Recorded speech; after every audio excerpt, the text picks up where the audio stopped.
Kicking off the list at number 10, it's Tim Drake. This first Joker defeat comes in Detective Comics number 826. Kicking off the action in this story, Tim Drake, Robin, is on the run from some criminals, and barely keeping it together when a random car pulls up and offers him an escape. Taking the free help, Robin jumps on the opportunity only to find out the driver of the said car is the Joker himself, wearing a Santa hat. Joker hits him with some knockout gas, and when Tim comes back to, he's tied up and gagged in the passenger seat of the car with his utility belt tossed out the window. While going on this horrific joyride with the Joker where he took the lives of multiple people, Tim proved just how great of a Robin he'd become by completely taking the Joker off guard by quoting the Marx Brothers. Joker loves this, but then Tim starts purposely getting the facts of his quotes wrong, distracting the Joker, who tries to correct the young Robin while Tim gets his hand free and then socks Joker with a real good punch right across the jaw. He then grabs the rear view mirror and smacks the clown over the head with it, and then jumps in the back seat where he gets the upper hand on the Joker,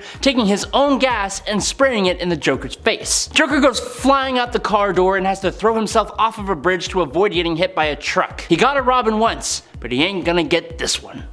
Number 9. Tax evasion. In Detective Comics number 180, the clown prince of crime ends up inheriting $250 million from the recently deceased King Barlow. With all this money, the Joker decides to retire from crime and goes on a shopping spree. Understandably so. In an almost too real turn of events though, the Joker has to pay the IRS an inheritance tax of more than he actually has remaining, or he faces going to jail for tax evasion. Of all the things that the Joker has done, it's tax evasion that is truly what threatens him the most. And knowing the way the government comes after people who evade their taxes, that actually kind of makes sense. But what makes the whole thing so much worse for the Joker is that he learns that the money he inherited is all fake, and the whole thing was actually a prank from King Barlow. The Joker can either admit the money is counterfeit, which would cause him to become the laughingstock of the criminal underworld, or evade the government for life for the ruthless crime of tax evasion. Instead, the Joker chooses option number 3 and decides to try to steal some money, only for Batman to stop him and put him in Arkham Asylum yet again. Coming in at number 8, it's My Smile. The ongoing story behind Birds of Prey issue number 124 doesn't really matter too much, but basically the Joker has figured out where Barbara Gordon, aka Oracle, is based at, and he shows up with all the bravado you'd expect, trying to take her off the board, relying on their previous interactions to keep her afraid and mistake prone. He goes stalking through the halls of the clock tower, but Babs, she ain't afraid. She reveals herself and the Joker goes for his attack, throwing a knife, which she intercepts, catching it on one of her billy clubs. What she can't block are the bullets he then sends flying her way. But dodging bullets seems to be one of her many skills. Trying to get a better shot, he comes even closer, bringing him within her striking range, allowing her to disable his trusty blam blam. He gets one good smack on her before Oracle uses her other club to hit him in the mouth so hard her club actually cracks. But that wasn't the only thing that cracked. Babs had hit the Joker so hard that she broke almost all of his teeth and knocked out a good chunk of them as well, destroying one of the things that the Joker prizes most: his smile. In at number 7, Injustice. You knew this was going to be on the list. The Superman of the Injustice universe has pretty much the same history as the baseline Superman, but when the Joker kidnaps the pregnant Lois Lane, it lures Superman into a trap of fear gas. In his poisoned state, Superman hallucinates his true love as the villain Doomsday and instantly attacks, flying Lois and his unborn child into space, killing them both and inadvertently causing a nuclear bomb to destroy his city, Metropolis. After suddenly losing his city and loved ones in one go, Superman goes into an honestly understandable rage, bursting into the interrogation room where Batman is learning the true intentions of the Joker and plunges his super fist through the guy's chest. Following these events, Superman takes control of the Earth and rules it as a tyrant. Fortunately, Batman forms an insurgency to try and beat this corrupted Superman, eventually enlisting the aid of another Earth's Justice League, and I guess it's a big hullabaloo, but Joker got a hole through his chest, and that's the point. Number 6, Mad Love. The Batman story Mad Love tells the story of how the Joker manipulated Harleen Quinzel into becoming his almost equally insane boo, Harley Quinn. Eventually, over the course of the story, Harley decides that she's going to try and do her bubby boo proud by capturing the Dark Knight and putting an end to his long crime-fighting life. The funny thing is that Harley basically gets all the way there. Harley is meticulous over every detail and rechecks everything until Batman wakes up hanging upside down, dangling over a piranha-infested fish tank. This is when Batman pulls a trick out of his sleeve. First of all, he reveals the Joker's manipulation tactics to Harley, and that almost breaks the girl's heart. But then, he essentially tells Harley that unless Joker sees the deed himself, he would never believe that Harley could have done it. This gives Harley some grief, and so she calls up the Joker himself and informs him of the situation. This drives Joker mental, as he can't stand the thought of his girlfriend stealing his spotlight. So much so that he basically causes her to go crashing out a window, and he frees the Batman himself. In a moment of clarity, Joker realizes he could take this opportunity to take down the Batman, and I suppose he forgot that he just leveled the playing field for the Dark Knight, who quickly gets the upper hand, and it leads to the Joker's defeat. This was after the Batman admits to Joker that Harley got closer to beating him than the Joker ever has, and then adds a little extra slap in the face when he calls Joker puddin'. Number 10. All of this is prologue. Maybe one of the most powerful losses that I felt in recent history while reading comics came from the event AXE, Judgment Day. Not only is there the initial illusionary loss that our heroes feel, where I actually for a moment thought that they had all been killed by going for the Celestials off switch, only to find out that this was basically a ruse created by the progenitor, but when they actually all physically united to go up against the progenitor in real life and it wasn't an illusion, they failed as well. This all went down in AXE Judgment Day issue number 5, where many were killed as a result of the plan to attack the Celestial altogether and directly head on. Only a few eggs from Krakoa were able to be saved, and so bringing back some of the many who had fallen was a tough choice. For those of you who have no idea what I'm talking about resurrection protocols which are happening on Krakoa, which is the mutant island right now. It left me wondering as well where this story could possibly go next. And I mean, this story was like a roller coaster. It was actually, I really liked Judgment Day. It was a whirlwind. And friends, before we move on to our next spot on this list, if you love what we do here at Top 10 Nerd, and if you love when we talk about brutal moments, be sure to check out our brutal playlist for even more brutality. Number 9. Delicious. Maybe one of the most gruesome fights to have ever happened involving Spider-Man happens against one of my personal favorite villains, Morlun. And yes, I know there are many people out there that don't like Morlun, but I do like Morlun. What can I say? I am a sucker for vampires, even if they are weird, multiversal, energy vampires that feed on animalistic totemic energy. During the other story, Spider-Man was suffering from a mysterious illness and was weakened. It was during this time that Morlun struck in issue 526 of The Amazing Spider-Man. Not only does he beat Spider-Man to a pulp here, but he also devours one of his eyeballs, plucking it out. Yeah, ouch. And also, if I may add, ew. I also love that for this point I literally took the quote delicious. Number 8. Be true to yourself. Be the best you are able to. Don't ever give anything but your best. This defeat wasn't a straight up defeat per se, but really a lot of that column A with just a hint of column B. During the Crisis on Infinite Earths event in issue number 7 of the Events miniseries, Kara attempts to rescue her cousin Superman from the clutches of the Anti-Monitor. As the Anti-Monitor stands poised to kill him, Kara comes out swinging.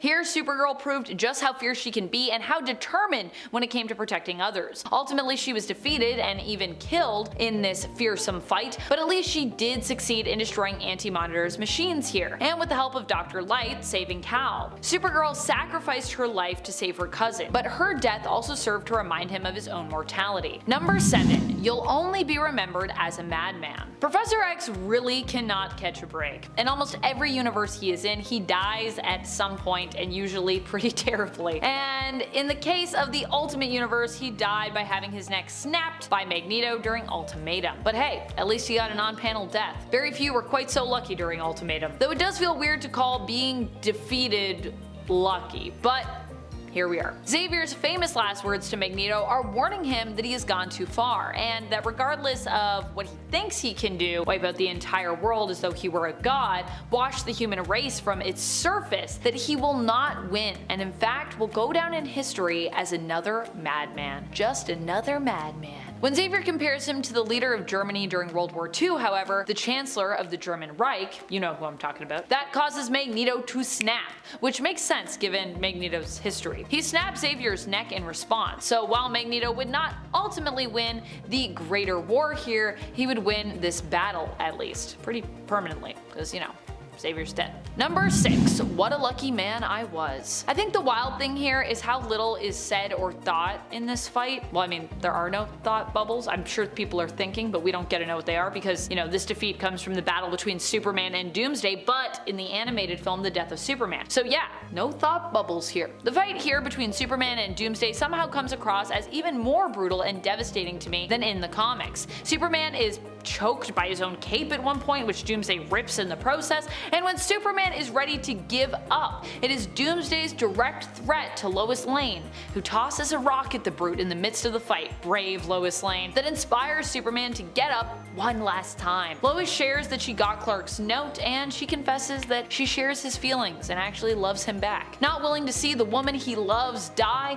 Superman takes one final swing at Doomsday and manages to break his neck, twisting his head all the way around, killing him. However, this final punch also seals Superman's fate, using his last bit of strength before he too perishes. In the comments on part 1, someone actually talked about how Superman's death here while fighting and defeating Doomsday in any of the versions of this story could be seen as a victory because he did accomplish what he set out to do. And while I agree with that sentiment, because yeah, Superman does defeat Doomsday, Doomsday also robs Metropolis and the world of one of its most powerful heroes during this fight. And so in that way, Superman is kind of also defeated. I mean, he loses his life. So it's kind of like a two-way defeat when you think about it. It's bittersweet, which to me sums up what a brutal defeat is. It's something that is often hard to watch and something that comes with usually a pretty high cost. Number 10. Blockbuster. Just like the video rental store that lives far off in a warm place in some of our memories, the villain of the same name, Blockbuster, met a very swift and some could say unjust end. Blockbuster may be a relatively unknown villain to some, and that may be due to the fact that he was primarily a Nightwing villain operating in Bloodhaven. In a tragic series of events, Blockbuster's mother passed away, and Blockbuster blamed this on Nightwing. He set out on a campaign to ruin the hero's life, attempting to take away anything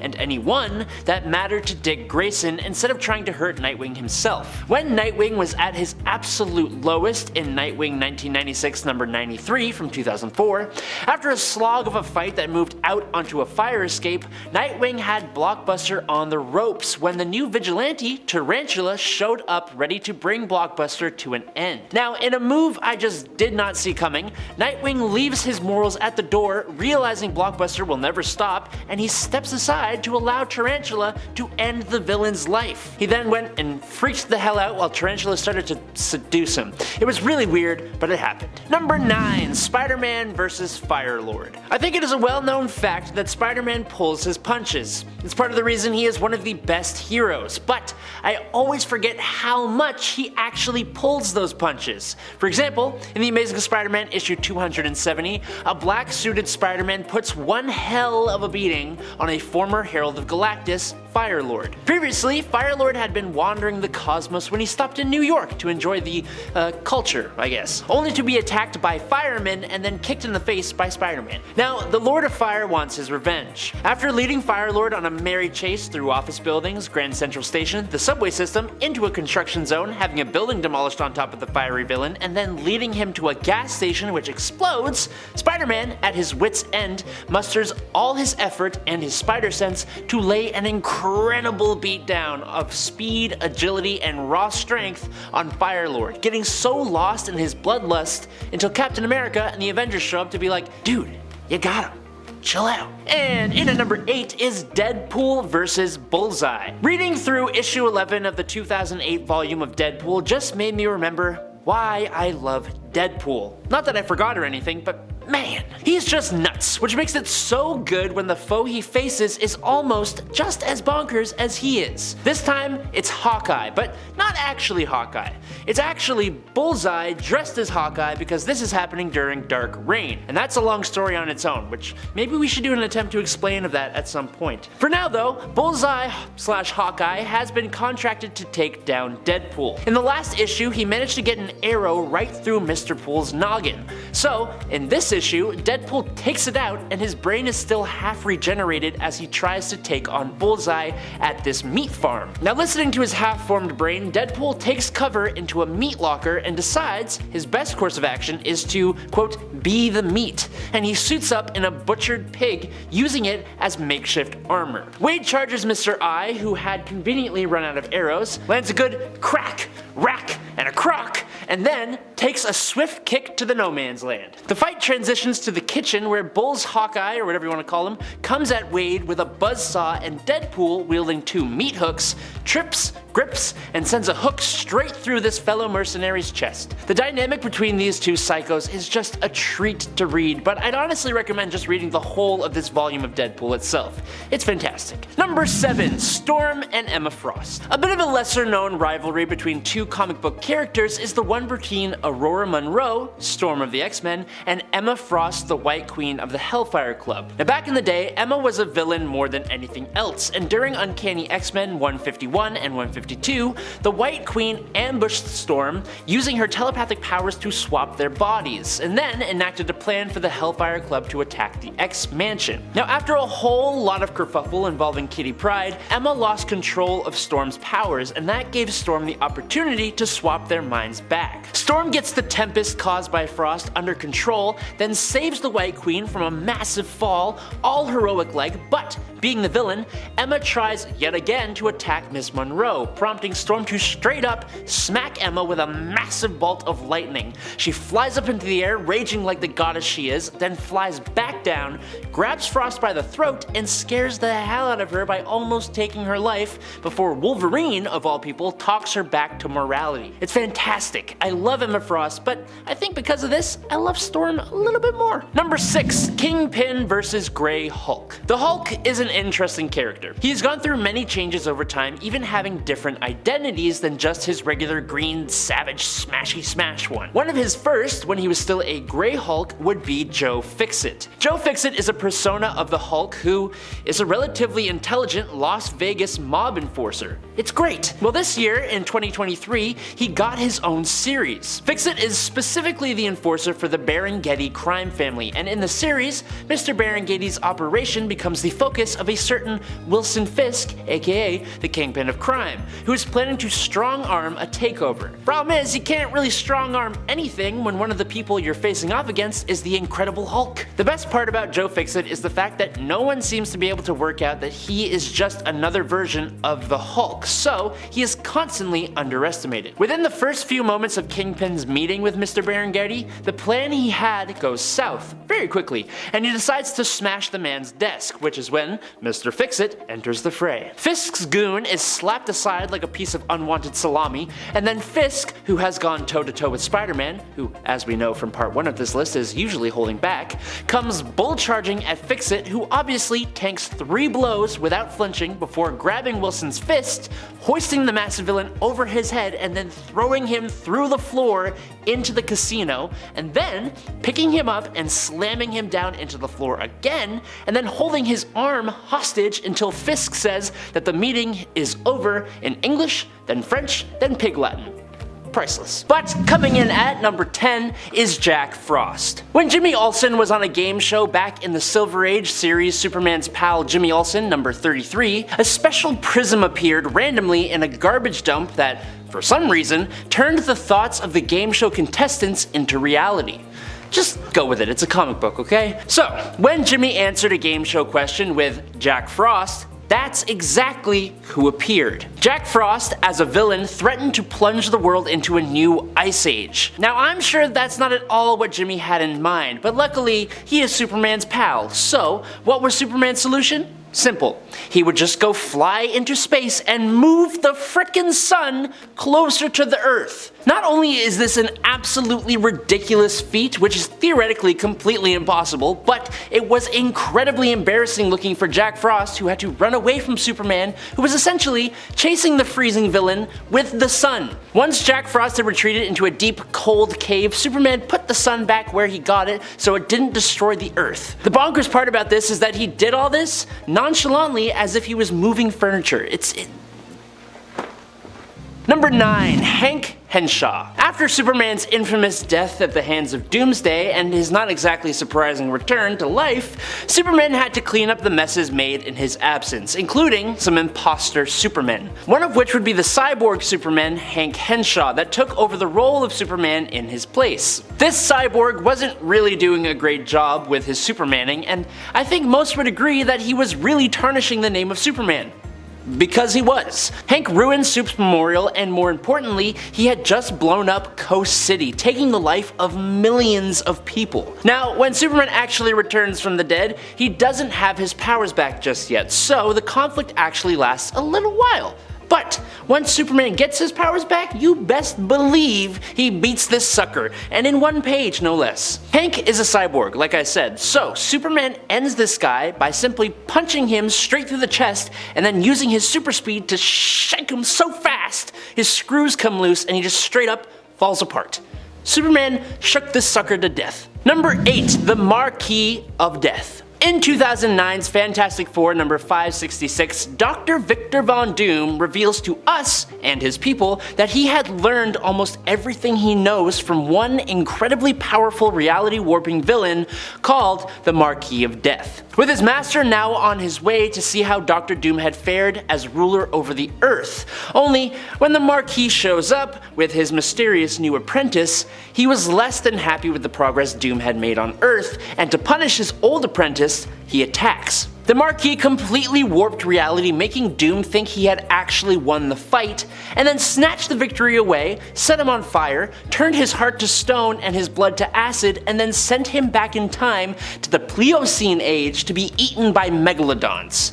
Do you realize how insane that sentence is on its own? That should be the point right there. But over the course of the rest of the story, the Marquis goes on to fight the Fantastic Four, almost beating them, but he is brought to a point of nearly being beaten, which is when, out of nowhere, his apprentice, the new one, shows up and slaps and destroys this reality warping villain, but not before revealing that he is actually Dr. Doom himself. Apparently, Dr. Doom survived being eaten by megalodons and being turned to stone and his blood to acid, gained enough power and dark magic to completely change his form, became the Marquis' new apprentice, even defeating Uatu the Watcher so he wouldn't be discovered, and he did all of that to hide in plain sight to get his revenge and finally defeat the Marquis of Death. If you guys are enjoying this list so far, make sure you check out the rest of the channel for parts 1 to 3 and maybe subscribe while you're there so you don't miss part 5 and all the rest of our comic book loving content. Thank you. In at number 7 is the Superman Revenge Squad. After discovering the planet of the Superman Revenge Squad, Superman wastes no time at all and charges at the planet with a full frontal assault armed with nothing but his abilities and a strange package attached to his chest. The Revenge Squad fires all their most dangerous, most powerful weapons at Superman, firing everything they think will take out the Man of Steel. They all impact on Kal-El, and the villains think they've won. For a moment. But when the dust settled, they didn't even leave a scratch. Instead, the package on Superman's chest detonated, encircling the whole planet in a layer of mist. Now, Superman then yells down to the villains from the heavens, explaining if any of them pass through the mist leaving the planet, they will suffer total amnesia, forgetting any hatred they have for Superman. They can remain trapped on their base, being angry and upset, or they can rejoin the cosmos devoid of all grudges. Either way, he doubts he will ever see them again, and then he just flies on back home. And in at number 6, Simon. Simon Jones is a villain of the Teen Titans who has vast telekinesis and telepathic powers, and he is also the leader of the Fearsome Five. All of that, but he basically just calls himself Simon. But cool because there's a P in front of it, so we know that he is a psychic dude, I guess. Cool. In Salvation Run number 2, Simon is among the new Injustice League when a bunch of villains, including them, get exiled to an alien world. Simon, who is standing among some pretty big name villains, attempts to convince his fellow supervillains that escape is impossible, and so he then proceeds to lay down plans for beginning a new civilization, involving all the female villains getting pregnant and giving birth as soon and as frequently as possible. But luckily, the Joker is also here, and he doesn't seem to be a fan. Joker very abruptly interrupts Simon, tossing a rock that hits the guy square in the noggin, and then running up and smashing Simon over the head repeatedly with a rock, assuming control. Kicking off the list at number 10 is Civil War. While there was a clear winner in terms of who won the conflict in Marvel Comics Civil War event, that being Tony Stark, in the grand scheme of things, there really wasn't any winner. The Civil Wars split the entire superhuman community down the middle. Heroes allied with villains, friends turned on friends, people were manipulated into joining a side, and a few of those people passed away, all for an act that would require the registration and regulation of superhuman individuals following a completely avoidable superhuman-caused catastrophe. And while you had Tony Stark coming out on top, he made a lot of enemies along the way, including SpiderMan, and I don't think he ever intended for the death of Steve Rogers. Also, after he came out on top, he was put in charge of S.H.I.E.L.D. and did a spectacularly bad job, leading to Norman Osborn of all people to take over, ushering in a whole lot more of bad. I don't think really anyone came away from Civil War feeling particularly great. Number 9, The Reigning. After the passing of Odin at the hands of Surtur during Dan Jurgens' Thor run from 1998 to 2004, Thor became the new All-Father of Asgard, and he made some pretty interesting choices during this time. One of the biggest decisions he made was moving Asgard to the skies above New York to inspire mortals with its grandeur and to force the world to be better. This triggers a conflict with the governments of Earth, which ultimately ends with the Asgardians conquering the planet and completely wiping out most of the superheroes. The story now shifts 200 years, where Thor now rules over this dystopian future and is no longer worthy of Mjolnir after killing his human counterpart Jake Olsen, symbolically cutting his ties with humanity. There is no more famine or disease, no borders or religion, there's no need to work, and Asgard's magic provides infinite clean energy for the whole planet. But this comes at the cost of making humans become inferior, with a few also planning to rise up against the Asgardians in order to regain their freedom. Thor marries Amora the Enchantress, and they have a son called Magni. Now Magni ends up supporting the humans and the rebellion after seeing how badly the Asgardians are actually treating them. He challenges his father to lift up Mjolnir, proving that he is no longer worthy and leading Thor to question his own actions. After seeing the error of his ways, Thor uses the Odin Force to go back in time, erasing that whole timeline and making sure the Asgardians never take over Earth. For a character as unstoppable as Thor, his defeat here came in a much more poetic way, and it made for a great story. If you're enjoying this part 2, make sure you get yourself over to our channel to check out part 1, and maybe, if you want to, subscribe while you're at it. Always helps us out here at Top 10 Nerd. Coming in at number 8 is Avengers Infinity War. In the MCU, most of the movies follow a simple idea of a hero facing and eventually defeating a villain, coming out triumphant by the end of the film, completing an arc. Even if the villain survives to continue into another film in the cinematic universe, they are still usually defeated by the hero at the end of their debut movie. Well, when we were given the Avengers Infinity War, it marked the first time in the MCU when the heroes, and furthermore, all the heroes together, officially lost by the end of the movie. Despite their best efforts to stop Thanos from acquiring all the Infinity Stones to complete his mission, he still managed to put them all into his big golden gauntlet and snap out half of the life in the universe. He left the heroes in shock of what even just happened as they watched their friends turn to dust. And when we meet them all again in the next film, Avengers Endgame,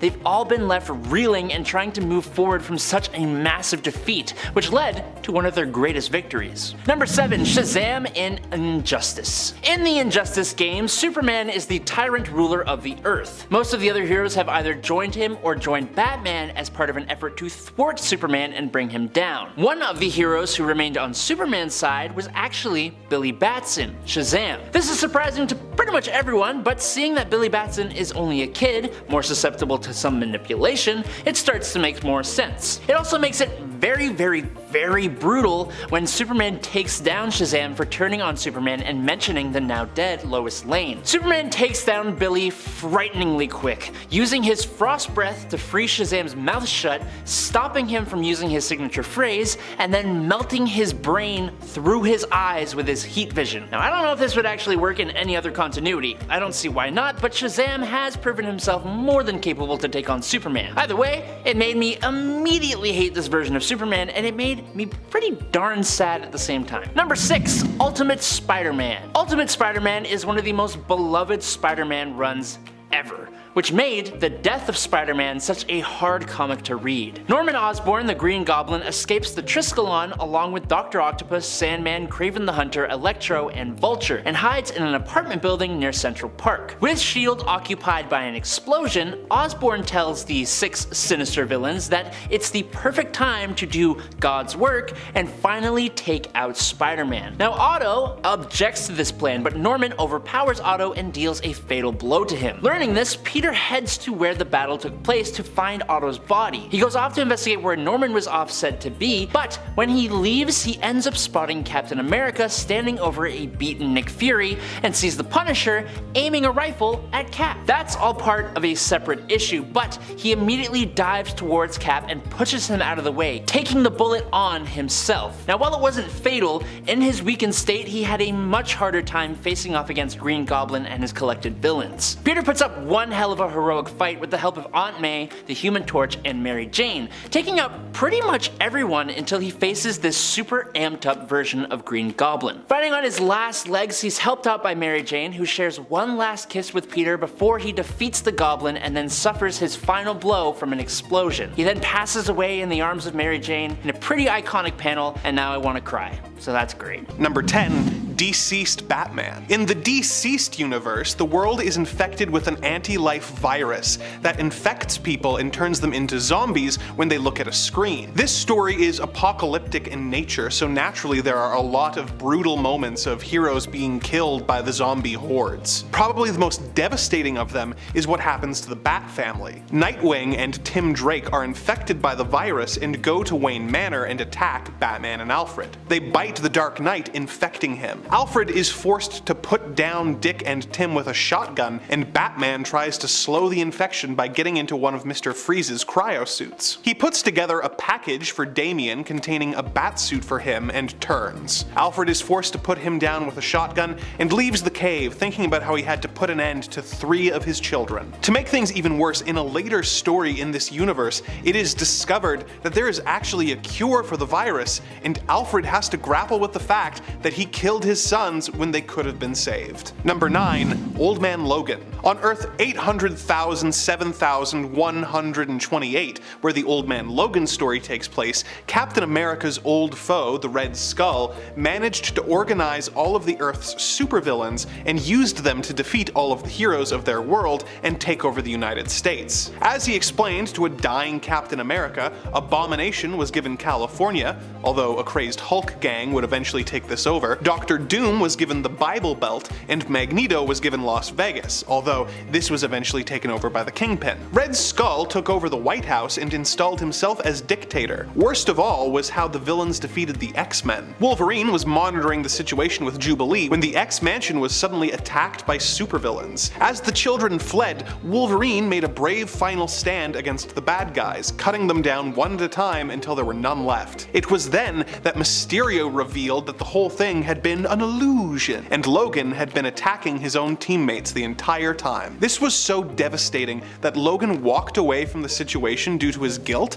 letting the villains take over and vowing to never pop his claws again. Number 8. Injustice Superman. One of the most devastating defeats that we've ever seen is the one that broke Superman's spirit and turned him from a hero into a villain. In the world featured in the Injustice games and comics, the Joker has become bored with dealing with Batman and decides to try his luck going up against the Man of Steel. Joker brainwashed Superman into destroying Metropolis as well as Lois Lane and his unborn child. This caused Superman to snap and set aside all the morality that he was known for, and he brutally killed the Joker. This began a chain reaction of events that led to Superman deciding to punish all of the criminals and reshape the world in his image, becoming more unhinged and violent the more power he seized, eventually becoming a full-on dictator, who Batman was forced to fight with an insurgency. The Joker may not have survived his encounter with Superman, but the fact that he was able to make him destroy everything he loved, break his moral code, and turn into the very thing he was fighting against, plunging the world into a horrifying dystopia, makes this a pretty good win for the Clown Prince of Crime. This Old Man Logan and the Deceased entry would normally rank higher, but as none of these events are canon to the main universe, I've decided to keep them at the bottom of the list so we can focus on defeats that actually happened. Number 7. Alpha Flight Number 12. When the villainous Jerome Jackson discovered that his old employee who had ruined his life, James Hudson, was now a superhero leading Canada's super team Alpha Flight, he vowed revenge and sold Hudson's identity to the evil Roxxon Corporation, who gave him the resources to form the villain team Omega Flight, whose only purpose was to kill Hudson. They set a trap for James, tricking him into moving to New York for a job and then attacking him. Jackson attacked Guardian using the box robot, but Guardian managed to use his suit's power supply to overload the robot, killing Jackson. However, this caused Guardian's suit to overload and blow up, setting him on fire right in front of his wife, Heather. This was obviously deeply traumatic for Heather and the team, and they actually disbanded for a time as a result of this loss. Even when Hudson returned to life a few years later, things were never really the same for him, with his relationship to his wife being consistently strained as a result of his untimely death. So, this is a superhero defeat that has defined the character's entire life going forward,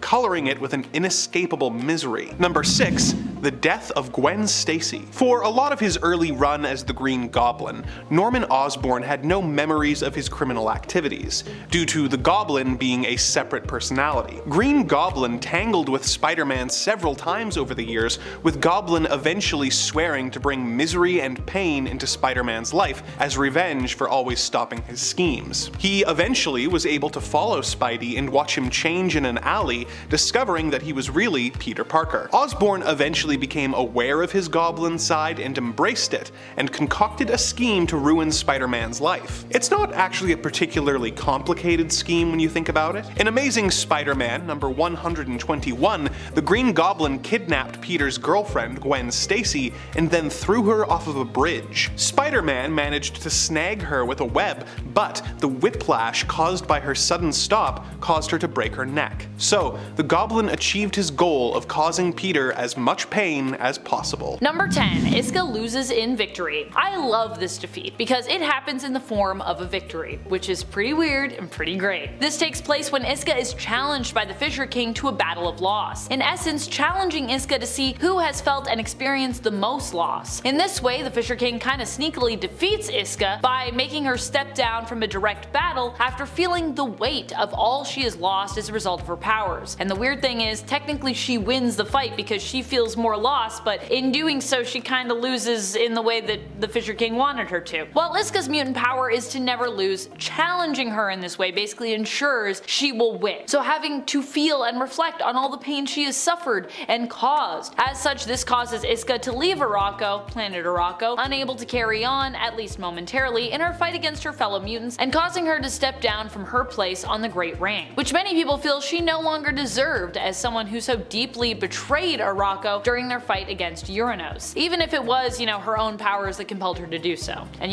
Iska's obviously done that before a few times. They were like, we're kinda over this. Especially when Iska just walks in and is like, well, I'm back, I'm also helping you guys run this, right? I can't deny that I would also be like, Iska, get out of here. And friends, before I move on to our next spot on this list, if you love devastating defeats, you will love our Invincible playlist, because Invincible is full of devastating defeats, devastating brutal ones, so go check that out. Number 9. Karma comes for Alexander Luthor. Alexander Luthor is the one who pretty much set in motion the events of Infinite Crisis, a major mastermind behind it all. In the end, it only makes sense that from a hero standpoint, he would have to face, some kind of justice, because that's how these stories typically go. And while initially he seems to escape pretty unscathed, at the very end of Infinite Crisis issue number 7, we see him come face to face with Karma in the form of other villains, Lex Luthor and Joker of the main continuity. While Alexander seems to already kind of be in the process of putting together his next plan, he is accosted in an alley by the two villains and quickly defeated, with Lex asking him as he slowly bleeds out on the pavement, "Now who's stupid?" I'm gonna spoil it for you, it was Alexander Luthor, he's a stupid one I think is what Lex is getting at. It's like, it's not me, because now you're dead, so. Number 8. Thor goes for the head. This defeat is devastating in kind of a different way, because ultimately after the events of Avengers Infinity War, the Avengers are left without hope at the beginning of Avengers Endgame. Here, our heroes of the MCU go to face Thanos with the help of Captain Marvel. While they do succeed in locating him only 2 days after his fateful snap, which we all saw at the end of Infinity War, they still arrive too late. Thanos at this point has used the stones to destroy the stones, not something you can do in the comics, but apparently something you can do in the MCU, leaving our heroes without any foreseeable way to bring back those they have lost, because they have no Infinity Stones to do that with. Frustrated, Thor strikes out against Thanos, cutting off his head with a single swing of Stormbreaker and ultimately defeating him. Even more devastating actually, because with Thanos dead, our heroes are then left without any actual leads on how they might, recover the stones and return those lost back to life. So it's a defeat, but it kind of is a defeat that leaves you going, well, now what? Number 7. Superboy Prime takes a toll. I love Superboy Prime, he's such a brutal villain. For this point, we are headed back to Infinite Crisis, where earlier on in the same issue as Alexander Luthor's death, Infinite Crisis issue number 7, Superboy Prime is fought against by Superman of the main continuity and Superman of the Golden Age, belonging to Earth 2. The Golden Age Earth 2. I think there's a few Earth 2s at this point. While Superboy Prime is eventually brought to his knees by the combined efforts of both Supermen and the help of Mogo and the other Green Lanterns, the fight is an epic one that cost Golden Age Superman his life in the end, leaving Kara, Power Girl, all alone. Super sad. Truly, this is a really sad fight. Consequences. We love a fight with consequences. Number 6. Magneto crushes Tarn the Uncaring. Oof. In a way, some might see this fight as one between two villains. However, at the point in history that we're talking about here, the era of Krakoa and Planet Arakko, Magneto is not really a villain, and Tarn even is a bit ambiguous when it comes to his role and his alignment. Although I would say, at the very least, we could consider him to be an antagonist, and myself personally, I actually do consider him, in fact, to be a full-fledged villain, because Tarn is, well, he's a pretty evil guy. Based on my perception of these characters, I'm including Tarn's defeat here, so that's what we're doing today, friends. At one point, Magneto challenges Tarn to battle, being backed up by Iska, who's kinda tricked into supporting the fight against Tarn by Sunspot. Magneto manages to defeat Tarn in only a few pages, using his helmet both to disable Tarn's telepathic genetic manipulation abilities and then to crush his head.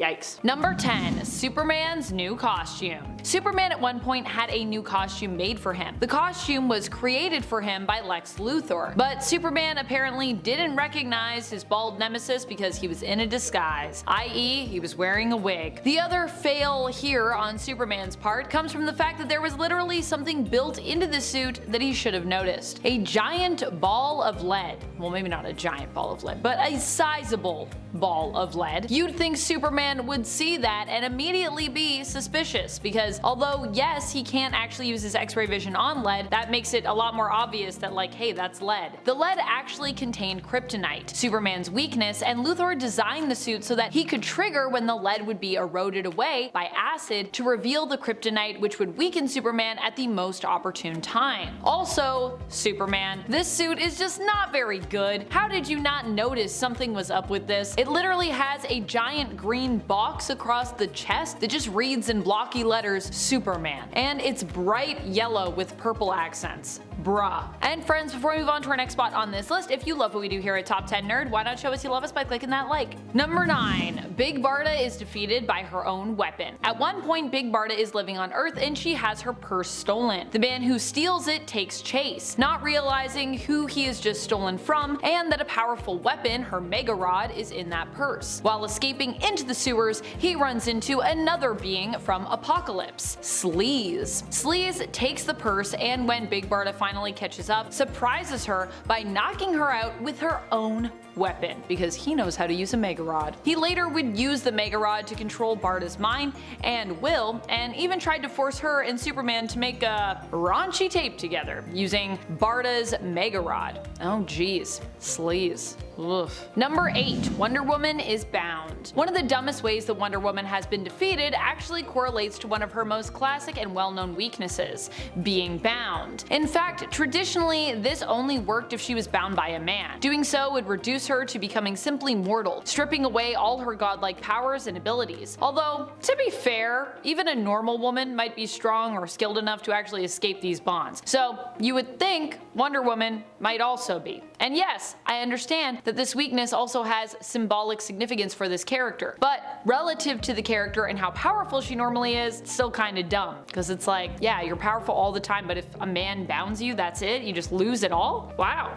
Harsh. Number 7. Hulk loves puppies. If you can believe it, at one point Hulk was actually defeated by his love of puppies. This was revealed to be a method that S.H.I.E.L.D. used to successfully calm Hulk down. Hulk has even stated in the comics before that his favorite animal is a dog, so I guess this makes sense in that regard, but that doesn't make it any less ridiculous. Hence why it's on this list. Number 6. Barbara Gordon forgets her training. This has always been a weird superhero defeat that has baffled me personally. So Barbara Gordon is Batgirl, right? And yet in The Killing Joke, which admittedly is a story that initially was intended to exist purely outside of canon and still sort of does, Barbara is accosted by the Joker pretty easily. Now granted, this was while Barbara was in her civilian form and was visiting her father, Jim Gordon, at his home. So she goes to answer the door and is surprised to see the Joker there, who shoots her in the stomach. I understand being surprised, and I understand not wanting to reveal your identity as Batgirl, but come on. This is Babs! I feel like she could have handily disarmed the Joker here with everything else I know about her and how skilled she is. Or at least she should have been able to, in my headcanon. Maybe I'm being unreasonable to assume this, but I really don't think so. Also, I feel like even if you're like, oh, I gotta protect my secret identity by doing nothing, you could still do something. I mean, you are Jim Gordon's daughter, so I feel like people would assume you have some kind of combat training. Number 5. Red Hood. If you haven't read 3 Jokers, please go do that. It's kind of treated as its own separate story apart from the DC universe, and whether that's true or not, it's up to personal preference, but it's a really good story. But that's not important. Essentially, it's revealed that instead of there being one person over the course of history who has been the Joker, there have actually been 3. The clown, the comedian, and the criminal. Each have been seen at different times and have been involved in some of the biggest moments in Batman history. The clown is the one first caught in the story, and he also happens to be the one who laid a crowbar-shaped beatdown on a young Jason Todd, Robin. With the help of Jason Todd and Batgirl, Batman tracks down the clown and together they subdue him. Unfortunately, Batman has to run off to help out with the second Joker, leaving the clown in the hands of Babs and Jason Todd. That may have been a mistake. The Joker wastes no time getting to his tactic of driving people up the wall, using his attack on Todd to drive Red Hood to the point of no return, and Red Hood introduces Joker to the afterlife with a well-placed ball of lead through the Joker's cranium. Number 4. Joker War. Joker War has probably one of the coolest Joker versus Batman fights ever. By taking over Wayne Enterprises and exposing Batman's connections with the GCPD, Joker leaves Bruce without access to his vast wealth. This is part of what leads to Bruce assuming his Batman identity full time, as the Joker's masked goons do everything to break into his various Batcaves in order to gain control of his tech and sensitive information. And the Joker is more than successful, getting a prototype futuristic Batsuit and Jokerizing it. He also takes the corpse of the recently passed away Alfred Pennyworth and reanimates it with Joker Toxin. It's pretty messed up, and the climactic fight between Joker and Batman in Ace Chemicals is equally as intense. After going through an absolute slogfest against each other, Joker actually gains the upper hand, and just as he is about to do a number on Batman's face, Harley Quinn shows up out of nowhere, placing a shot right in the clown's right eye, which didn't kill him, which is weird. She then ties up Joker alongside a little bang bang boom boom device, and then straps one to herself and runs off, telling Batman that he has to pick which one of them he is going to save. Joker is pretty confident that Batman will have to save him, but then Batman, pretty confidently himself, waltzes past him and runs off to save Harley, leaving the Joker to be blown to smithereens.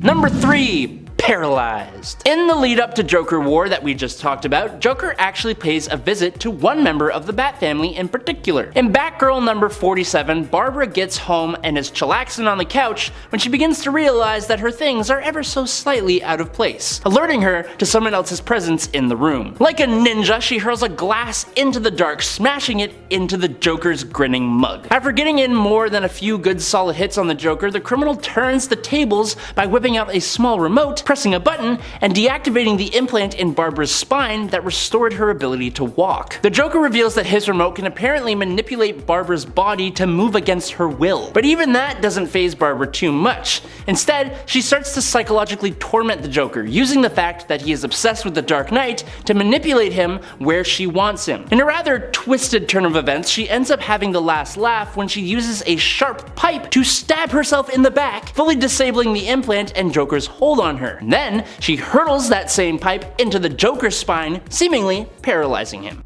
Number 2. Nightwing. In Joker Last Laugh, Joker is locked up in the slab, and was told he had a terminal brain tumor and only a limited amount of time left to live. But this was all just an attempt by those working at the penitentiary to cause the Joker to face the end of his own life and possibly come to terms with his own wrongdoings. They clearly don't understand the Joker though. Instead, the Joker decided to bring his crime to a whole other level so that he would go out in a blaze of glory. He essentially unleashed a special Joker toxin on a huge number of supervillains, turning them a bit more Joker-like. One of these villains was Killer Croc. The Bat family sprung into action, but the Robin at the time, Tim Drake, was captured by Croc, leaving only his torn costume. With the other Bat family members assuming the worst had happened to the younger crime fighter, the original Robin, Dick Grayson, Nightwing, went on the warpath. He tracked down the Joker and proceeded to lay an absolutely bloody beatdown on him. Even when Tim revealed himself and tried to stop Dick, Nightwing thought it was some kind of trick and carried on his punch fest until the Joker actually passed away. Batman himself had to step in and revive the Joker with CPR, I don't know how that works,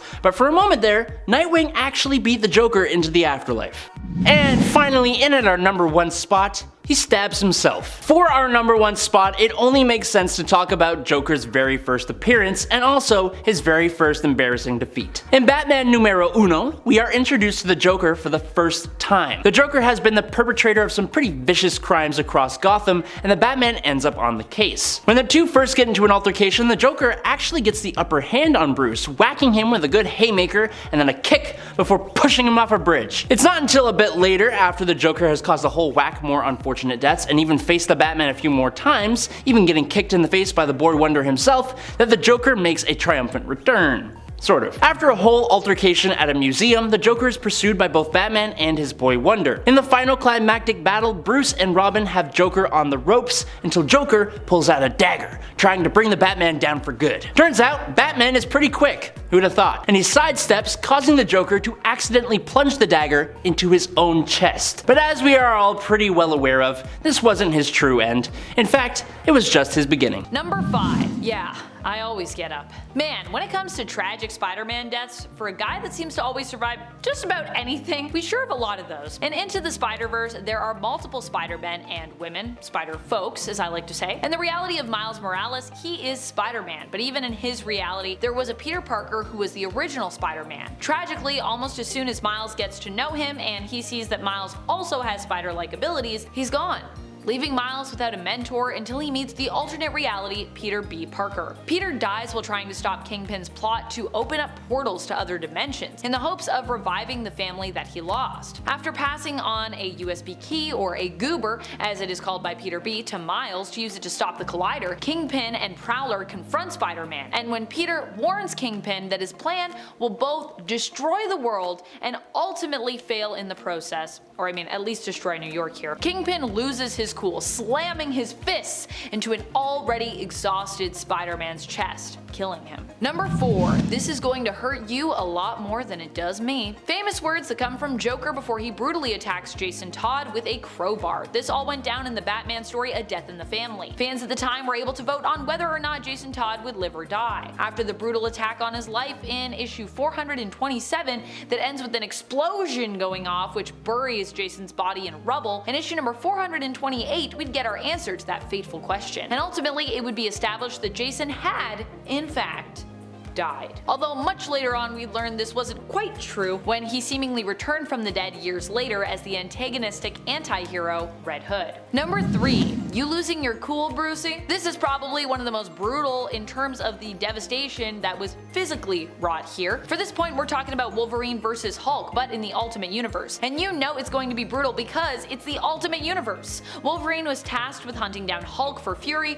but when he finally does find Hulk, Hulk remarks on how he really doesn't want to be found, also proving that, you know, he doesn't really need to be disturbed because he's actually calm, he's intelligent now, and at that time of no danger really to anyone. At least not in that moment. So long as they don't, of course, goad him into getting angry, of course, which, you guessed it, Wolverine purposefully does here. In response, Hulk and Wolverine begin to fight, and eventually Hulk rips Wolverine in half. And once Wolverine manages to climb a mountain to recover his legs, his lower half of his body, Hulk then threatens to eat one of Logan's legs. Ultimate Universe, why you like this? Fortunately, this pretty brutal defeat of Wolverine is interrupted by She-Hulk, who in this universe is actually Betty Ross. Number 2. What's 17 more years? While "Think, Mark" became one of the most famous and memeable lines from this superhero defeat and animated series, I would say in general, one of the most brutal moments in this fight happens when Omni-Man suggests that he could basically just destroy Mark, literally kill him with his own hands, and, you know, just make another child if he has to. Asking rhetorically, what's 17 more years? For him as a Viltrumite, his lifespan is of course much longer than a human, so to him 17 years is basically nothing, a very short span of time. However, reducing his emotional connection that has been built up with his son over 17 years to something so seemingly meaningless, as though none of it really meant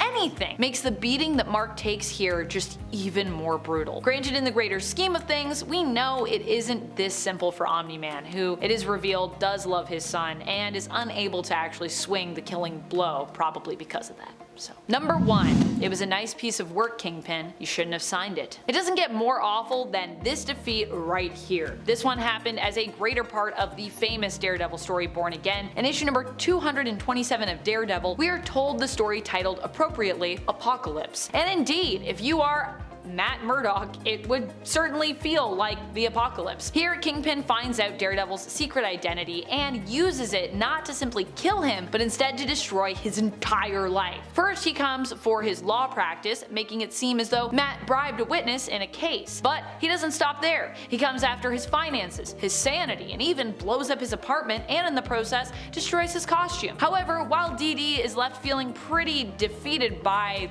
you know, that point of the whole thing when his apartment goes boom at the end of this issue, he at least now has a name to pin this all on, seeing it all as the work of none other than Kingpin. So that's a plus, I would say. At least he has like a vendetta now. Keep him going. And at number 5 is Batman versus the Hyper Clan. This point is eerily similar to the Manchester Black versus Superman point on part 2 of Brutal Villain Defeats. In 1997's JLA, helmed by Grant Morrison, a team of superheroes shows up on Earth and begins fixing problems and completely eradicating supervillains, gaining popularity with the people that rivals the Justice League. The difference here is that this team of superheroes are actually white Martians. Unsurprisingly, the first of the Justice League to find this out was Batman himself, who managed to evade being captured unlike the rest of the League. Sneaking into the HyperClan's base, he managed to lure one of their members, a mortal, who he strung up with a little Batarang-held sign that read, "I know your secret." When 3 other members of the HyperClan showed up, Batman brought them down with a single match and a circle of gasoline, turning their one weakness to fire into his greatest ally, because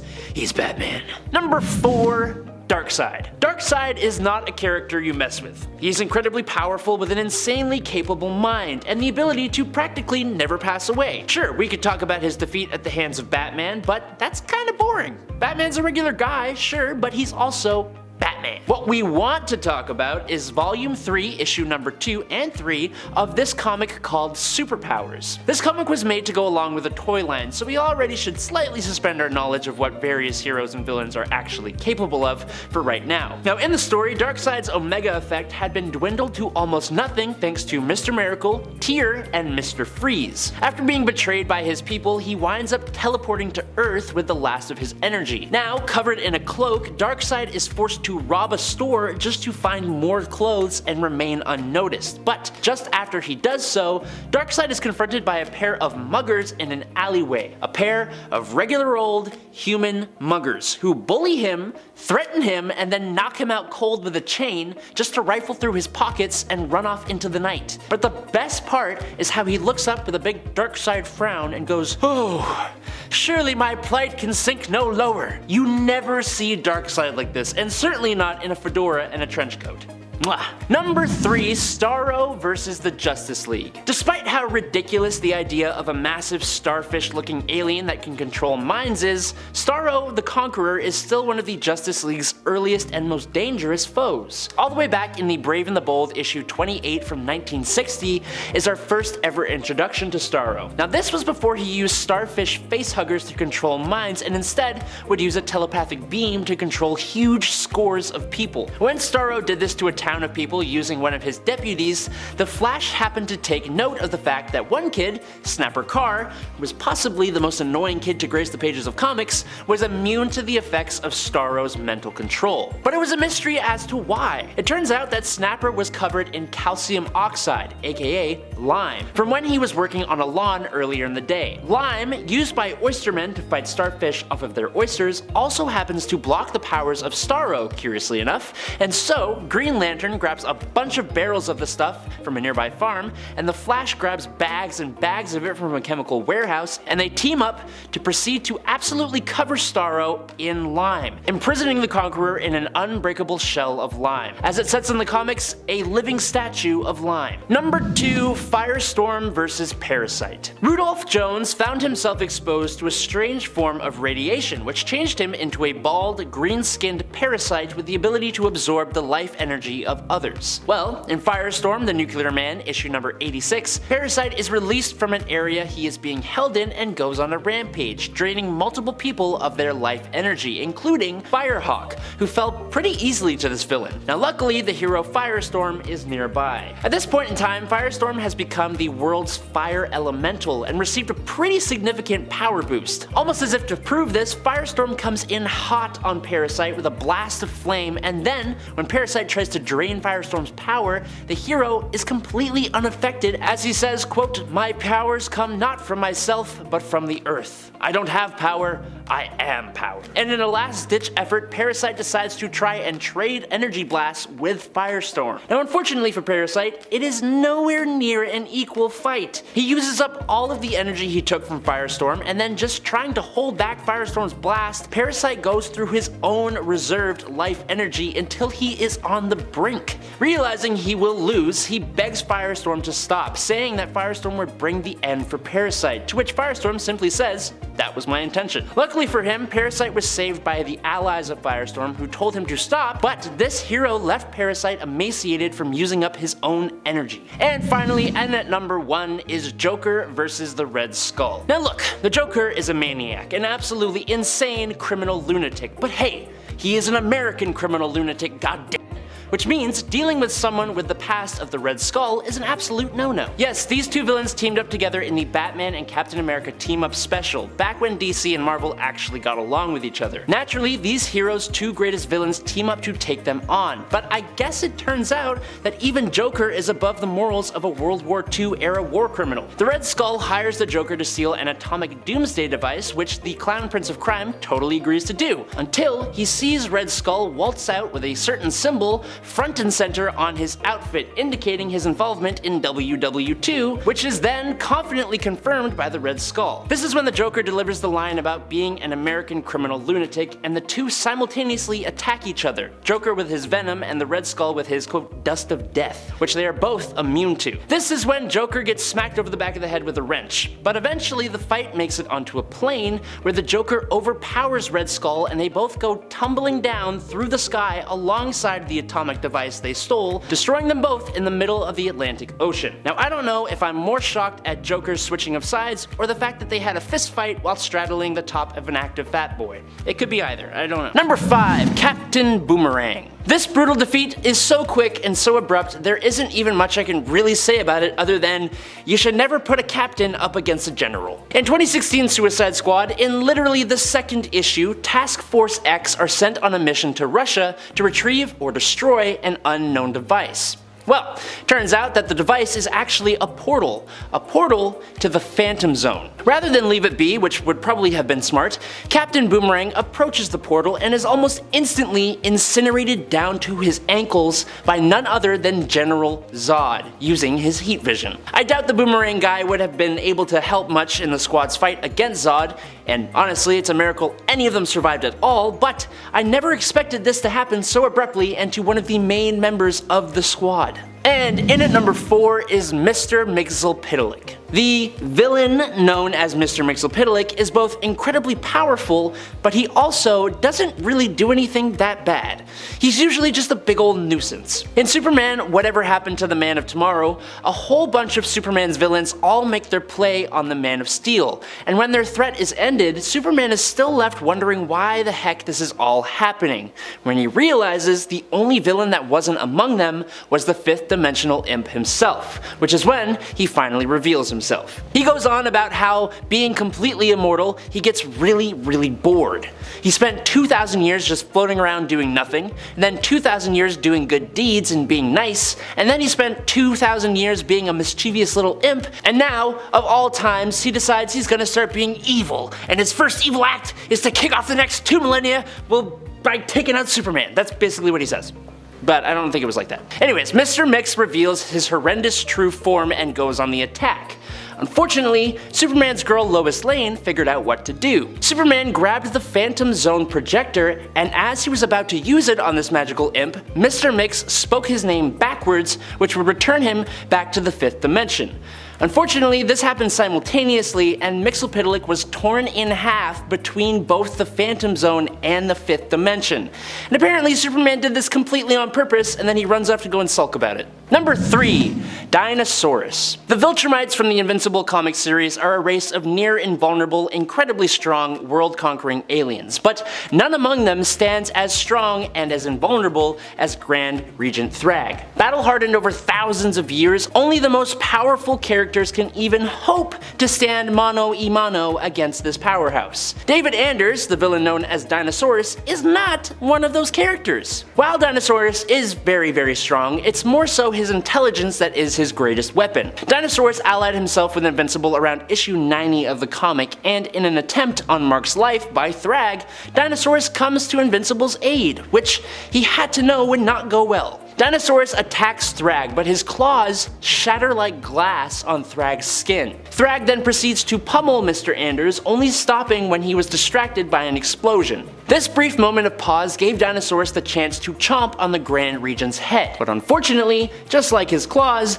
Dino's teeth also completely shatter, not even leaving a scratch on Thrag, which gives Thrag the chance to first mock the guy, but then break his jaw and leave him to think about his mistake. And in at number 2 is Vulcan. In recent years, the red planet that was formerly known to us as Mars has become home to a group of mutants known as the Iraqi, who renamed the planet to Arakko. These mutants differ from the Krakoan mutants we know by years and years of a constant battle for survival. Because of that, the Iraqi are a warlike people. They despise weakness and take on almost any challenge as a means of strengthening themselves. Because of this, duels and challenges are a key part of Iraqi society. Now, the Iraqi are ruled by a group called the Great Ring of Arakko, which is made up of almost completely Omega level mutants. One of those mutants is an incredibly disliked guy by the name of Tarn the Uncaring. Now another Omega level mutant who is also pretty unliked by a lot of people is a guy by the name of Gabriel Summers, aka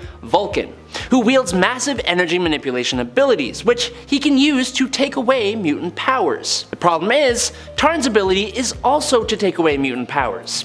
As part of a big convoluted plan, Vulcan challenged Tarn for his seat on the Great Ring of Arakko, which all comes to a head in X-Men Red issue 3 from 2022. Just as the fight begins, both mutants simultaneously negate each other's powers, turning their fight into a straight up physical altercation. At first, Vulcan gets in a few good hits.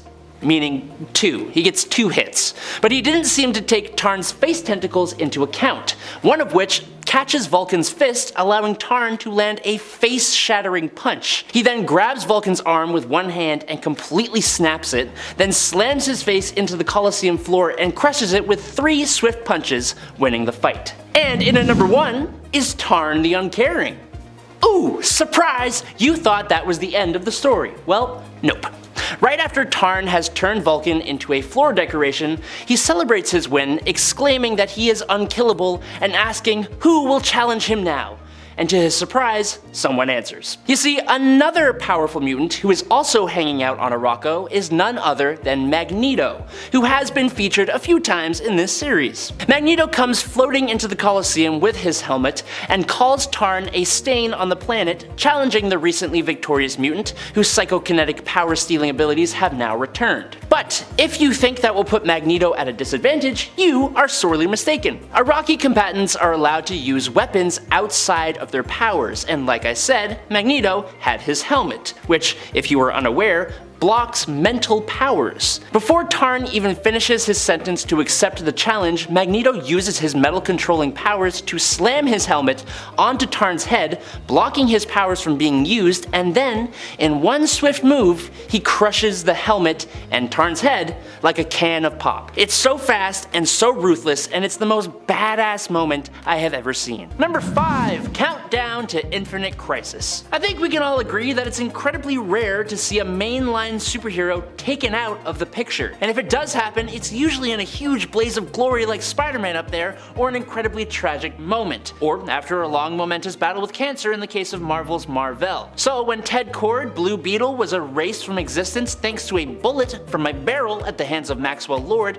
in the Countdown to Infinite Crisis, it was pretty bad. After following Ted the whole book as he struggles for anyone in the Justice League to take him seriously, while he's correctly on the trail of Maxwell Lord and learning of all his misuse of both the Justice League's files, Batman's Brother's Eye satellite, and the OMAX, you'd expect Kord to come out surviving, having a cathartic moment where he finally gets the League's respect or to make a dent in Lord's plans, but instead, he gets snuffed out like a tea light candle that hadn't even begun to make the wax melt. It's abrupt, it's brutal, and it made me legitimately sad to read it. Number 4, House of M. Look, there is getting completely clobbered, losing life or loved ones, going down the path of a tyrant, and turning on one another, and that all happens in House of M. The kicking off point for this story was a defeat all of its own, the heroes being completely helpless as the Scarlet Witch completely rewrote reality. Now while she gave everyone pretty much exactly what they all wanted and made mutants the dominant race on the Earth, she robbed the world of their free will and had them all living a complete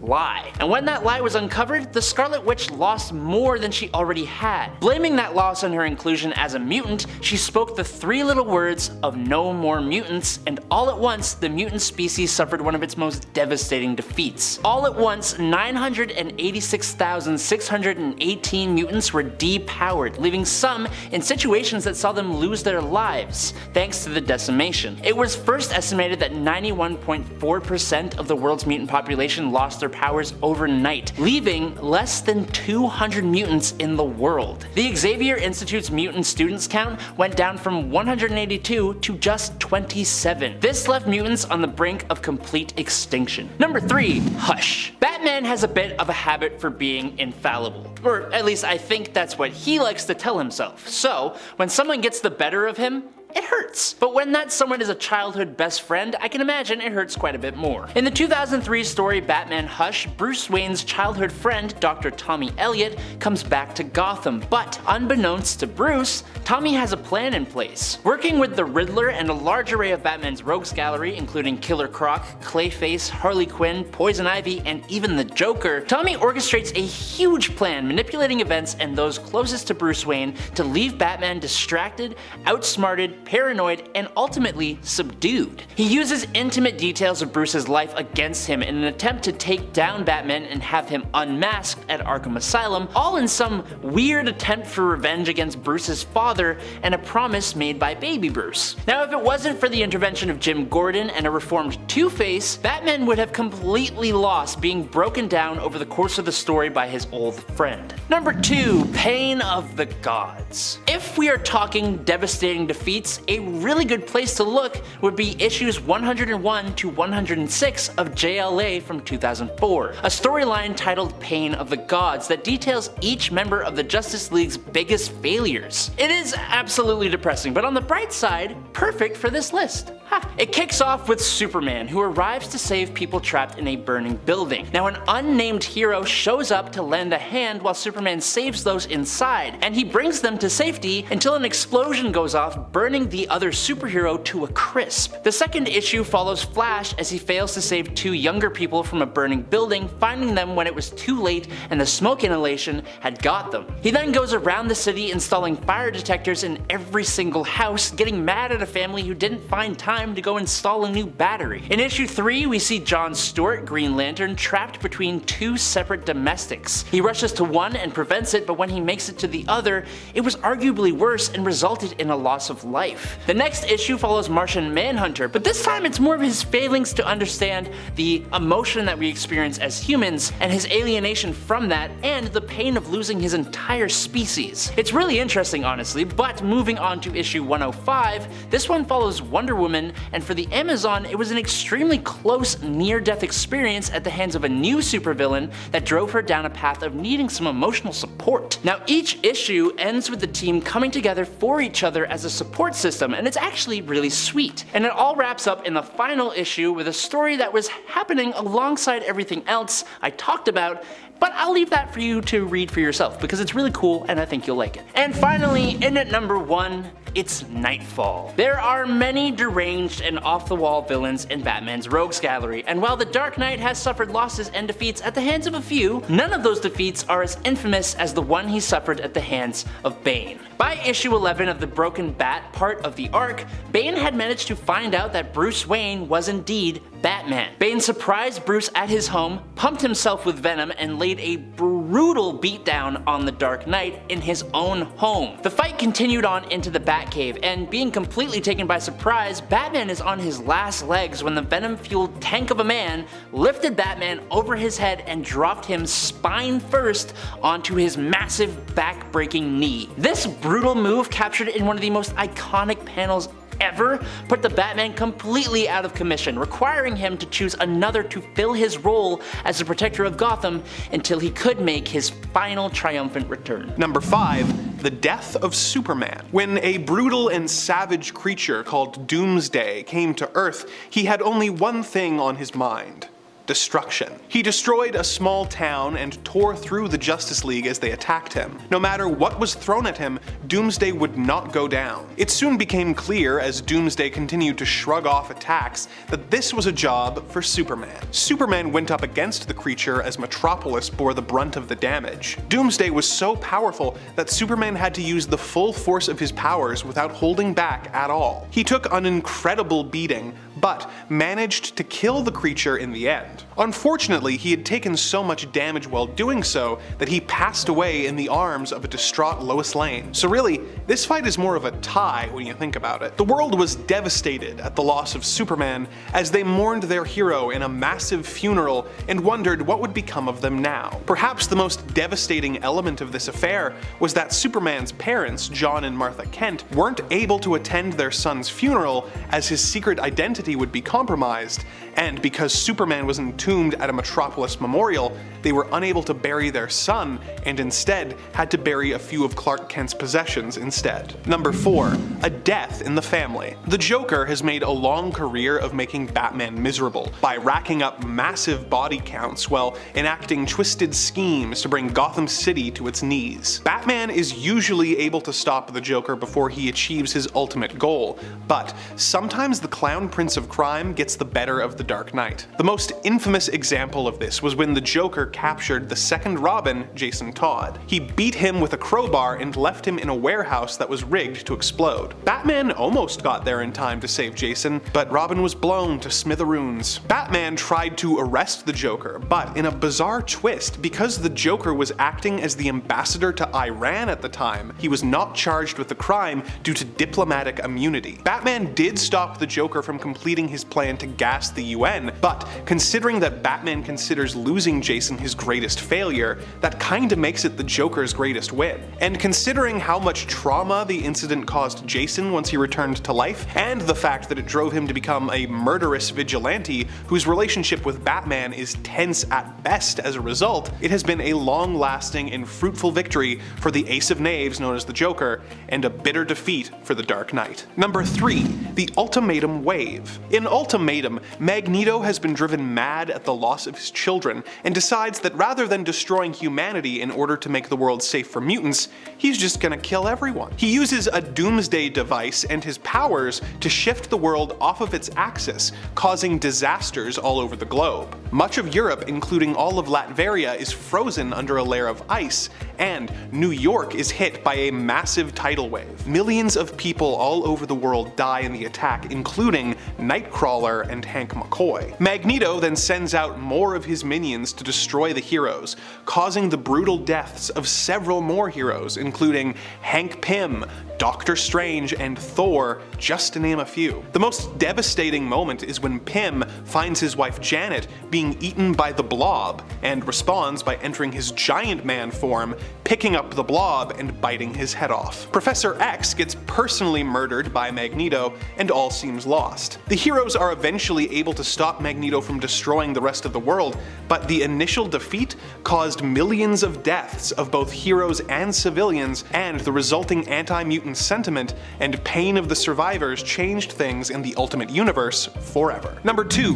Watchmen's Giant Squid. In the Watchmen universe created by Alan Moore, superheroes were outlawed and the United States and Russia are at the brink of nuclear war. The smartest man alive, Adrian Veidt, formerly the hero Ozymandias, came up with a plan to save the world at the cost of millions of lives. He cloned the brain of a murdered psychic and created a giant psychic squid which he planned to teleport into New York, where it would kill millions of people with a psychic attack, making the world think that they were under attack by aliens, causing them to unite against a common threat. It's slightly more complicated than that, but it's kind of hard to explain, and frankly, you should just read Watchmen if you haven't already. His plan was uncovered by the heroes of the book, who went to Veidt's Arctic Palace to confront him and try and stop him, but after explaining his evil plan, he clarified that he had already enacted his plan 35 minutes prior, and that they were too late to stop him. In order to preserve the peace that had been brought about as a result, the heroes were forced to go along with the charade that Ozymandias had concocted. Number 1. Green Lantern loses a planet. In the Cosmic Odyssey series, when the anti-life equation became a sentient creature,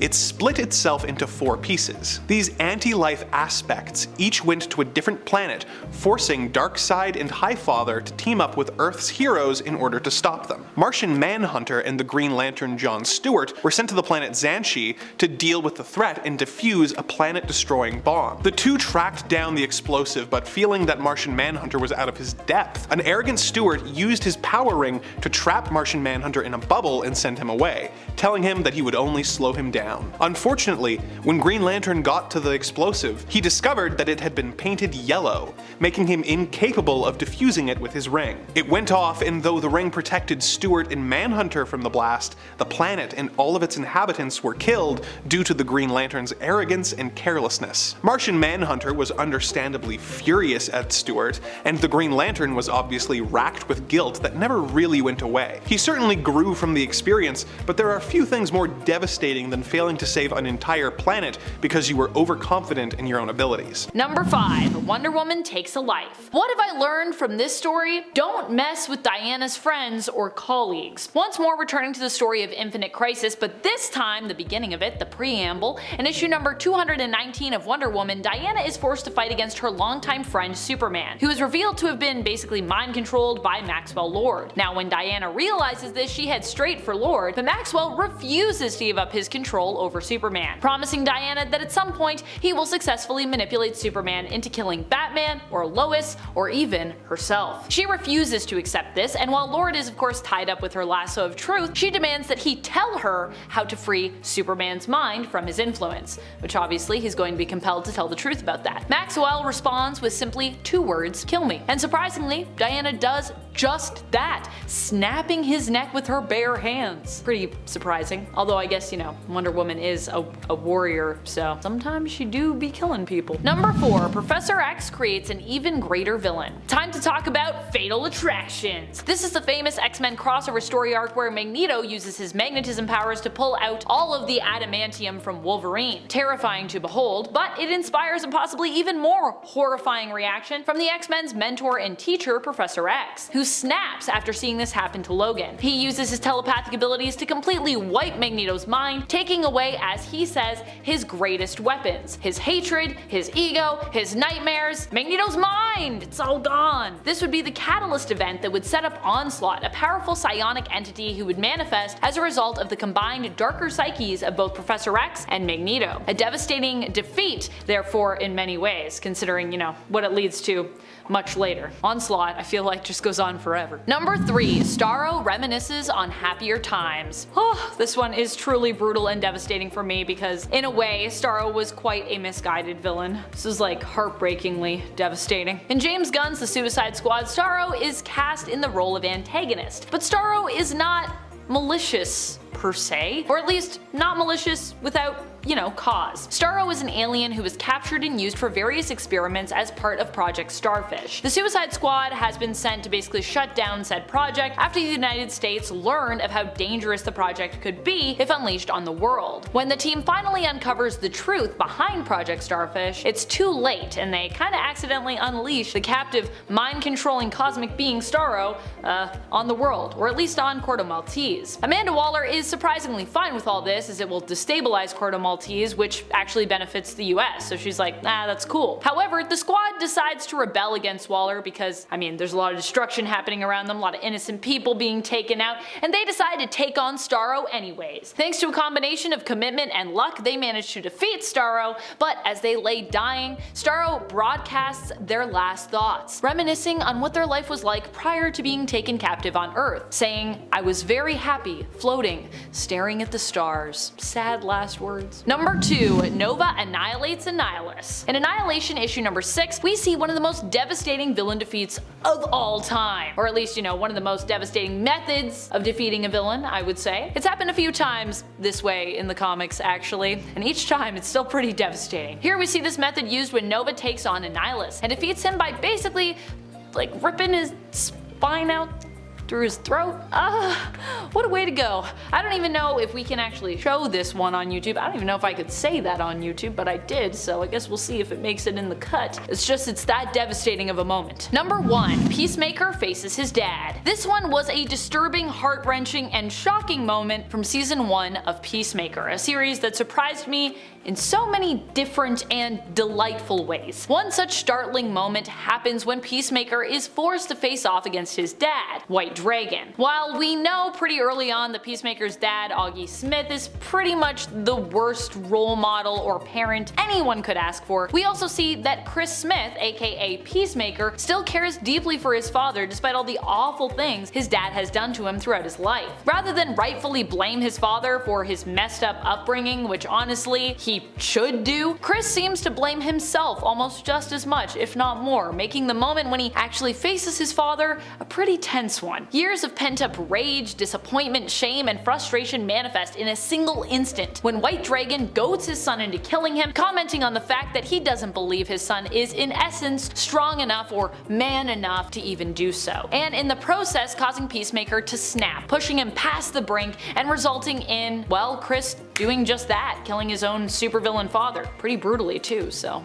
Number 5. Jean's planetary-sized stroke. Sometimes I think about some of the things happening in the Krakoa era, and when I remember all the history of these characters, it blows my mind. Like when, for example, during Grant Morrison's new X-Men run in issue 150, Magneto was revealed to be Zorn, although thankfully we'd actually get an entirely different Zorn later on, and Magneto here used an electromagnetic pulse to give Jean Grey, who at the time had the power of the Phoenix Force, a quote planetary scale stroke End quote. What that means, I still don't really know. What is that? This all went down at a moment too when Jean was actually winning the fight, but was used as a method for Magneto to basically turn the tables on her. Jean would end up dying in this battle, even though the idea of beating the Phoenix in this way just seems, pretty ridiculous to me. This is the Phoenix we're talking about, who can control, manipulate, and even create matter at an atomic level, who also prior to this was stabbed through by Wolverine, which she not only survived, but this actually unleashed her power, her latent Phoenix abilities. And yet somehow, after all that, she ends up killed by a stroke. Well, I guess it's not any stroke, it is a planetary scale one, but still. Also, what does that even mean? It's so comics. And now it's really weird to think that Jean and Magneto were friendly up until his death. That's pretty crazy. Number 4, Batwoman goes out with a whimper. For this point, we are not talking about Kate Kane, Batman's cousin and the current Batwoman over at DC Comics. We're talking instead about the first Batwoman, Kathy Kane. Although she does sound like she would be the same person based on, both of her names. This version of the character, however, was actually not related to Batman and was even a bit of a love interest for him, as well as a female crime-fighting partner. However, apparently neither her skills nor her connection and long-standing relationship with the Caped Crusader would protect her from getting unceremoniously fridged. Long before the term was ever coined, I believe. In issue number 485, more than 250 issues after her first appearance, she was killed, get this, off-panel, when Batman was knocked out. The League of Assassins had come for Kathy and Batman was unable to stop them. While he was knocked unconscious, she was killed, and of course we don't get to see any of that because he was knocked out and we're following his narrative, not hers. So with her death really only served as well to give Batman motivation to go after the League of Assassins, so there's also that point. Very unfortunate. Number 3, Green Lantern sees yellow. Yep, what a ridiculous way to defeat Green Lantern, but this was the approach that was taken in Frank Miller's Batverse. In All-Star Batman and Robin, The Boy Wonder issue number 9, Batman is confronted by Green Lantern, Hal Jordan. In this reality, Batman is not yet part of the Justice League, and Green Lantern doesn't like the way that Batman is operating. He's one of the people who is kind of more against offering Batman a place on the team, but he did think he could be redeemed. After all, Batman is still a hero, but it's his methods that Hal and many of the other team members take issue with, which is why Hal came to talk to him about that. However, this talk did not go so well. Green Lantern meets Batman and Robin in one of Batman's safe houses, which has all been completely painted yellow, right down to Batman and Robin's face and suits. Robin even eats yellow ice cream while Batman drinks yellow lemonade. It's like overkill. Obviously, this is done to mock Hal's weakness to the color and probably to actually weaken him, to be honest. Not only does Batman claim the moral high ground in their debate, but Robin actually manages to steal Green Lantern's ring in this issue, and then he, not Batman, is the one who proceeds to defeat him in a fistfight, even almost killing him, with Batman being forced to take aggressive action to save Hal's life. Also, could you imagine being in the ambulance that comes to this emergency call? You come into this safe house, everything's yellow everywhere, that would be so weird. Oh boy.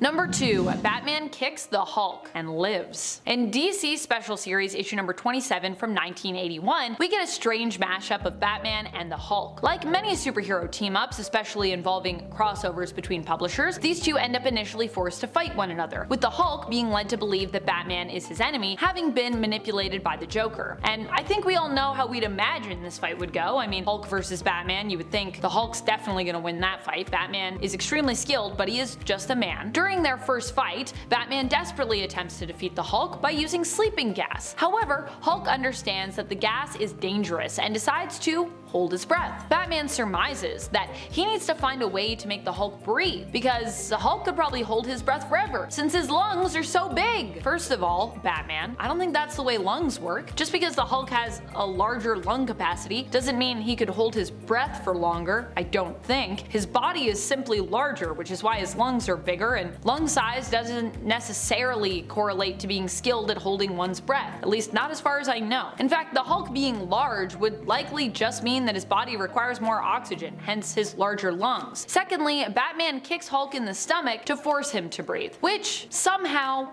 works. Which is insane, considering that Batman is just a normal man with amazing skills. In other words, how did he succeed and also not shatter his leg in his attempt to do so? I mean, a kick from Batman to Hulk has to feel like nothing. And also, if Batman kicked the Hulk with enough force to do that, you would think he would mess himself up really bad. Number 1. Dollar Bill's cape. A lot of people say that capes are dumb. It's not just Edna Mode saying that. And if you were able to ask the Dollar Bill, I'm sure he'd actually agree with them. But you can't, because 1, he's a fictional character, and 2, he's dead. Dollar Bill is a minor character from Watchmen. He was a member of the Minutemen in the 1940s. While attempting to stop an armed bank robbery, his cape was caught in a revolving door, and he was shot and killed.